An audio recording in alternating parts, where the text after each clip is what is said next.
지난주가 추수감사주일이었습니다. 우리가 그 전주부터 추수감사주일을 준비하여서 감사 노트도 쓰시면서 참 많이 감사하셨죠.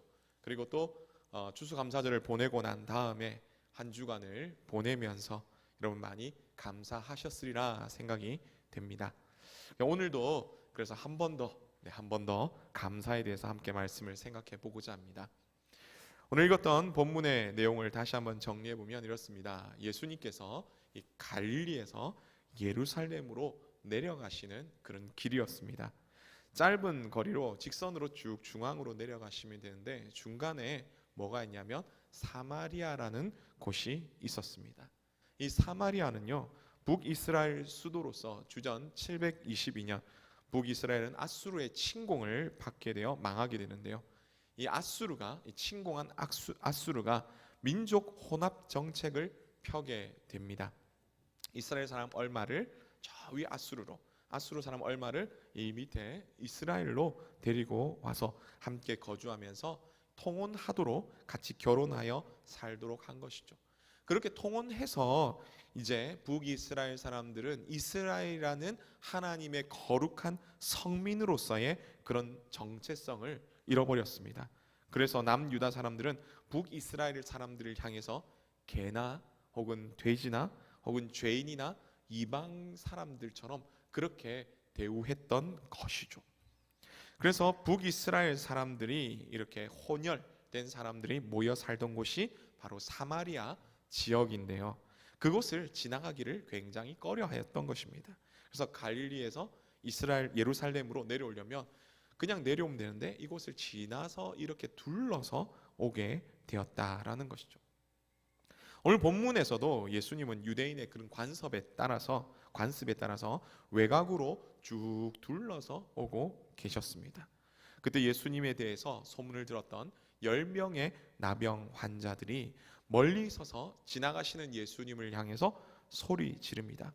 예수 선생님이여 불쌍히 여기소서, 우리를 불쌍히 여기소서라고 얘기를 하는 것이죠. 근데 왜 이들은 이 외곽에 있었겠습니까? 그것은 오늘날은 사실 이 나병이라는 것이 한센병이라는 것이 피부병의 하나로서 그렇게 크게 중요하지 않는, 그러니까 위험하지 않는 그런 상황이지만 당시는 의료와 보건이 발달되지 못한 옛날이었기 때문에 전염성이 매우 강한 무서운 악성 피부병으로 그들은 생각했기 때문입니다. 그래서 외곽으로 멀리 떨어져 나가게 되었죠. 마을에서 그들을 내보내다 보니 그들은 몸도 아프지만 굉장히 버림받은 마음이 아픈 그런 사람들이었습니다. 그런 사람들이 여러 명이 속해서 함께 살게 되었고요. 무려 10명이라는 사람들이 모여서 살게 되었습니다. 그런 그들이 예수님이 사람을 살리시고 또 병들을 낫게 하시고 기적을 일으키신다는 그런 이야기를 듣고 예수님이 지나가기만을 그들은 고대하며 기다렸던 것이죠. 이렇게 지나갈 때 우리를 불쌍히 여기소서라는 그 이야기들은 예수님께서 어떻게 반응하셨습니까? 이리 오라, 내가 고쳐줄게, 자 내가 안수해줄게, 막 기도하자, 이렇게 한 것이 아니었다는 것이죠. 오히려 멀리서 하시는 말씀이 14절에 보니까 가서 너희 몸을 제사장들에게 보이라 라는 것입니다. 이 말씀은 레위기 13장 14장에서 나오는데요, 나병 환자의 율법에 따라서 하신 그런 말씀이죠. 그리고 예수님은 지나가는 길을 그냥 걸어가셨고 10명의 나병 환자도 예수님의 말씀을 따라서 제사장에게로 갔던 것입니다. 그런데 놀라운 일이 생겼습니다. 가는 길에 나병 환자들의 몸이 이상함을 느꼈죠. 그래서 살펴보니까 나병이 낫게 된 것입니다. 사람들 매우 굉장히 기뻐했습니다. 그 중에 한 명은 놀랍게도 예수님께로 돌아왔습니다. 그리고 엎드려 감사를 했습니다. 여기까지 우리가 본다면 그래, 예수님께서 낫게 하셨기에 사마리아 사람이 돌아와서 감사를 했구나, 우리도 함께 하나님께 감사합시다 라고 끝낼 수 있는 것이죠. 너무나 좋은 결말입니다. 그런데 예수님께서는 오늘 말씀 가운데 아주 이상한 말씀을 하십니다. 우리 17절에서 19절의 말씀을 다시 한번 함께 읽겠습니다. 시작. 예수께서 대답하여 이르시되 열 사람이 다 깨끗함을 받지 아니하였느냐? 그 아홉은 어디 있느냐? 이 이방인 외에는 하나님께 영광을 돌리러 돌아온 자가 없느냐 하시고 그에게 이르시되 일어나 가라 내 믿음이 너를 구원하였느니라 하시더라. 아멘. 예수님께서는 나병을 고침받은 이 사마리아 사람만이 아니라 유대인들 모두가 와서 함께 감사해야 한다는 것을 말씀하시죠. 특별히 18절에서는 이 이방인 외에 하나님께 영광을 돌리러 온 사람이 없느냐라고 하시면서 단순히 예수님께 와서 하나님께서 행하신 일에 영광을 돌렸다, 하나님을 칭찬했다, 뭐 그런 의미와 함께 또 다른 의미는 예수님 자신이 하나님이심을 또한 말씀하고 있는 것이죠. 그리고 19절에서 하시는 말씀이 일어나 가라라고 하시면서 내 믿음이 너를 구원하였다라고 말씀하시는데요. 사랑하는 성도 여러분, 오늘 이 말씀에서 우리는 단순히 우리도 주님께 감사합시다, 좋죠. 근데 이것을 넘어서서 어떻게 해서 감사를 하게 되었는지, 그리고 예수님이 나병에서 고침받은 사마리아 사람에게 말한 이 믿음이 무엇인지를 우리는 함께 생각해 봐야 하는 것입니다. 그러기 위해서 우리는 먼저 이 사마리아 사람의 믿음이 정확하게 무엇인지 함께 살펴보기를 원하는데요. 그러면 사마리아 사람의 이 믿음이 무엇입니까? 첫 번째는 예수님이 참 제사장이심을 믿는 믿음입니다라는 것입니다. 예수님께서 참 제사장이심을 믿는 믿음이라는 것이죠. 오늘 본문의 말씀만 본다면, 오늘 이 사건만 본다면 기록자 누가가 이 사건을 기록하면서 치료의 기적을 베풀어 주신 예수님께 감사합시다 라는 교훈으로 이렇게 말할 수 있지만, 그런데 이 본문 앞에인 17장 1절부터 10절까지, 그리고 이 본문의 뒤인 20절부터 쭉 이렇게 살펴보면요, 하나님께서 누가를 통해서 말씀하시는 것이 그것만은 아니다라는 것을 우리는 알 수 있습니다. 앞에 살펴보면요, 1절에서 10절까지 내용 가운데서 1절에서 4절은 용서에 관한 그런 말씀을 하고 있습니다. 그리고 5절에서 10절에서는 예수님께서 이 죄를 짓거든 하루에 7번이라도 와서 용서를 하라라고 말씀 이렇게 하시죠. 그런 가운데 제자들이 말합니다. 우리에게 이런 믿음이 없습니다. 믿음을 더하여 주십시오 라고 하니까 예수님께서 너희가 믿음이 있었다면 이 뽕나무더러 뿌리가 뽑혀서 바다에 심기라고 했을 때도 분명히 심겼을 것이다 라고 하면서 굉장히 대단한 믿음을 말씀하는 것 같습니다. 하지만 그 끝에 보면 뭐라고 말하냐면, 무익한 종으로서 나는 주인이 하신 것이기 때문에 나는 더 이상 주인이 하라고 한 것에 마땅히 했을 뿐입니다 라고 하면서 순종의 모습을 보이더라라는 것이죠. 그리고 오늘 본문 11절에서 19절까지 나오고요, 10명의 환자에서 이야기하고 난 다음에 이후에 20절부터 21절까지는 바리새인들에게 말씀하시기를 너희 안에 하나님 나라가 있다, 이것은 너희 마음속에 있다라는 것도 있지만 이 바리새인들이 둥그렇게 둘러싼 그 가운데에 예수님이 계셨는데 그 예수님에 대해서 말씀하시는 거죠. 그 예수님이 하나님의 나라라고 말씀하시는 겁니다. 그리고 나서 22절부터 37절에서는 마지막 때의 불순종의 모습에 대해서 이렇게 말씀하고 있습니다. 이 말씀들을 우리가 함께 정리해보면 1절에서 10절까지는 하나님의 뜻 앞에 순종으로 우리의 죄를 용서하시는 분이 예수님이시다. 11절부터 19절에서는 그분이 바로 예수님인데 예수님은 하나님이시며 또한 우리 죄를 대신 대속하신 대제사장이신 메시아다라는 것입니다. 20절부터 21절 가운데는 하나님의 나라의 중심인 그 메시아가 바로 너희 가운데에 있다라는 것이고요. 22절부터 37절까지는 불순종으로 죄악된 바로 이 가운데 이때에 메시아가 하나님의 뜻을 받들어 구원하실 터인데 그분이 바로 예수님이시다라고 그렇게 말씀하고 있는 것입니다. 사랑하는 성도 여러분, 이런 문맥상에서 바라볼 때에 사마리아 사람의 이 믿음이 무엇입니까? 사마리아 사람의 믿음은 예수님이 참 메시아다, 참 제사장이다 라는 것이죠. 사마리아 사람은 예수님이 낫게 하실 것에 그냥 가는 길에 그것을 경험하였던 것을 넘어서서 메시아에 관한 그 많은 예언들, 특히 이사야 54장에 보면 나오시는 그 치료하시는 그 메시아에 대한 믿음으로 그 말씀을 붙들었던 것이죠. 오늘 우리 역시 예수님을 참 메시아, 참 대제사장으로 믿기를 간절히 바랍니다. 우리 가운데는 아마 예수님을 오랫동안 믿으신 분도 계실 것이고 믿으신 지 얼마 안 되시는 그런 분도 있을 것입니다. 얼마 안 되신 분들 가운데는 그래도 그 가운데 내 마음속에 예수님을 진하게 믿고 그렇게 계신 분도 계시겠지만 아직 예수님이 어떤 분이신지 잘 모르시는 분도 계시겠죠. 우리가 믿는 그 예수님, 성경에서 말하는 그 예수님은 하나님이시며 하나님의 아들이시며 또한 우리를 구원하시며 생명 주시기 위해서 십자가에 대신 죽으신 바로 그런 분이시죠.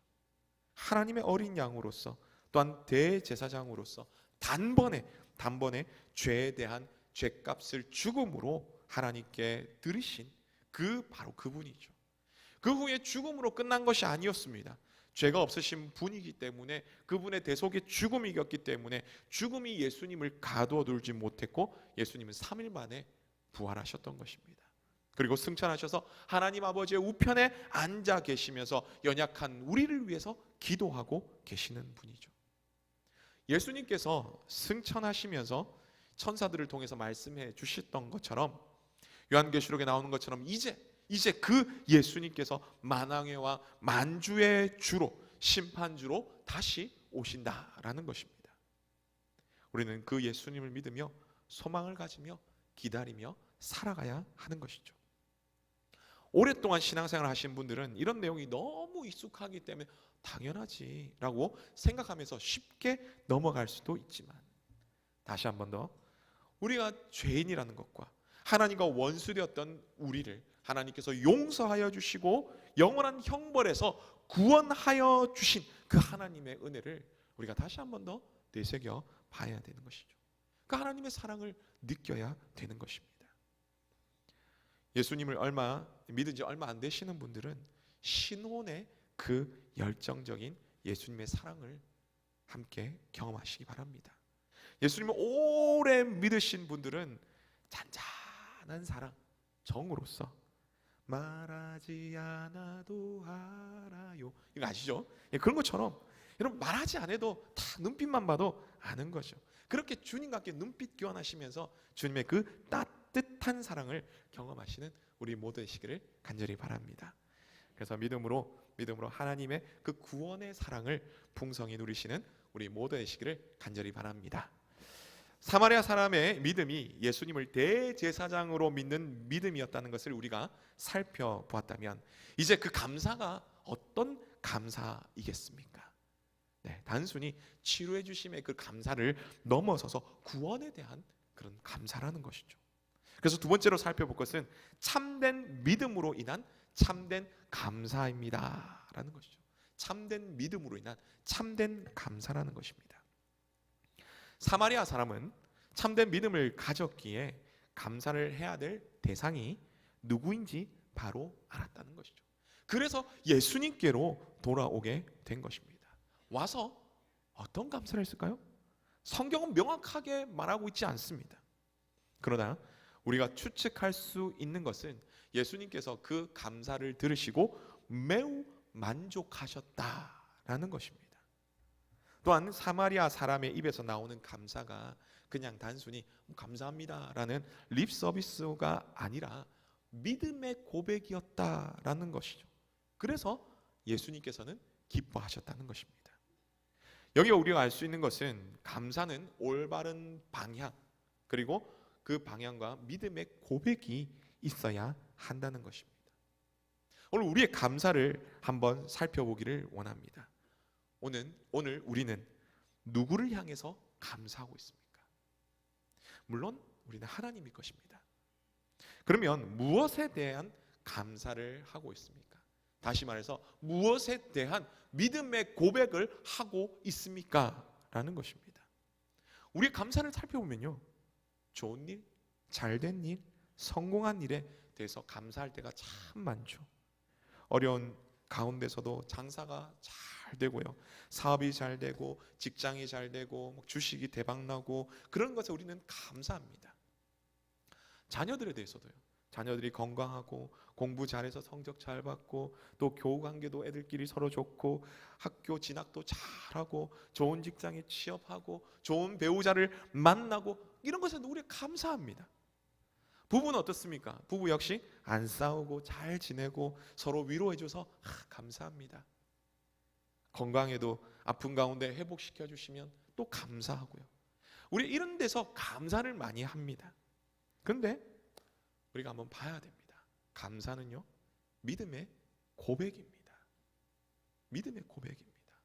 여러분, 이런 것에 물론 하나님 주셔서 감사하지만 이것이 여러분의 믿음입니까? 우리 잘 봐야 됩니다. 물론 우리는 좋은 일에만 감사하는 것이 아니라 어렵고 힘든 일에도 감사해야 한다는 것을 우리는 알지만, 실제 어려운 일을 당하면요, 그것도 가벼운 일이 아니라 굉장히 중한 어려움에 당하면 감사보다는 한숨이 나오고요, 원망이 나옵니다. 그러기에 우리는 믿음의 감사를 해야 하는 것입니다. 믿음의 감사를 하려면 어떻게 해야 됩니까? 우리의 시선을 이 땅에서 하늘로 옮겨야 하는 것입니다. 그럴 때 참된 감사를 하게 되는 것이죠. 베드로가 죽으면서, 예수님의 제자 베드로가 죽으면서 주님을 따라갔던 것, 바울도 그랬고요, 요한도 그랬고, 수많은 믿음의 선배들이 불평과 원망 없이 주님을 따라갔던 것은 바로 그 믿음의 시선을 이 땅에서 하늘로 향했기 때문입니다. 고난 가운데서도 오히려 찬송하며 감사하며 걸어갈 수 있었던 것도 바로 하나님을 향한 시선이었기 때문입니다. 물론 앞에서 설교하는 저 역시도 그렇게 산다는 것이 쉽지 않다고 생각이 됩니다. 막상 어려운 형편의 상황에 오면요, 하나님을 바라보기보다는 현실에 더 눈을 돌리게 될 때가 많이 있죠. 하나님 생각하기보다는 내 생각이 먼저 앞서서 이렇게 하면 좋겠지, 이렇게 해야지 해결되겠지, 그렇게 생각할 때가 많이 있더라는 것입니다. 하지만 하나님의 말씀과 믿음의 선배들의 그런 삶을 본다면 하나님께 시선을 향해서 가는 그런 삶이 옳은 삶이라는 것을 우리는 말씀을 통해서, 선배들의 모습을 통해서 발견하게 되는 것이죠. 왜냐하면 그 길이 맞기 때문입니다. 사랑하는 성도 여러분, 그러므로 우리가 더욱 집중해야 할 것은 하나님께서 우리를 구원하셨음에 감사하는 것입니다. 로마서 7장 25절에 보면요, 우리 주 예수 그리스도로 말미암아 하나님께 감사하리로다. 그런즉 내 자신이 마음으로는 하나님의 법을, 육신으로는 죄의 법을 섬기노라는 바로 이 바울의 고백처럼 우리가 이 땅을 살아가면서 죄 가운데 살아가지만 또한 하나님의 자녀로 살아가기 때문에 감사해야 하는 것이죠. 뿐만 아닙니다. 골로새서 3장 15절에 그리스도의 평강이 너희 마음을 주장하게 하라.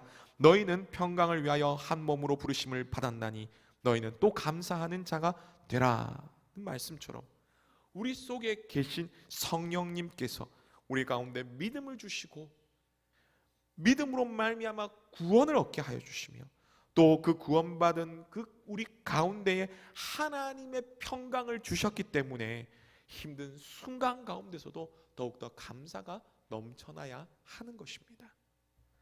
이렇게 살 때 우리는 예수님께서 산상보훈에서 말씀하셨듯이 하나님의 통치와 섭리를 믿기 때문에 우리의 모든 염려를 하나님 앞에 다 맡기게 되며, 그래서 우리가 무엇을 먹을까, 무엇을 입을까 걱정하지 않게 되는 것입니다.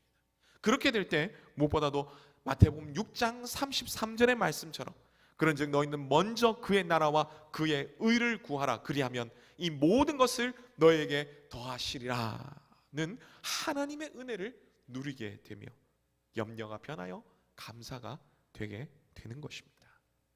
오늘 우리 역시 이러한 하나님의 풍성한 은혜와 복을 누리시는 우리 모두가 되시기를 간절히 바랍니다.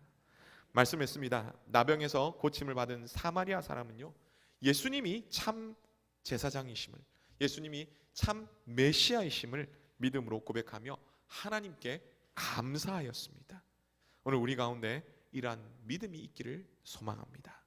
그래서 우리의 좋은 환경에만 감사하는 것이 아니라 우리의 시선을 하나님께 향함으로 말미암아 구원의 주님을 믿음으로 고백하며 그래서 힘들고 어려운 순간 가운데서도 참된 감사를 하시는 우리 모두 되시기를 간절히 바랍니다.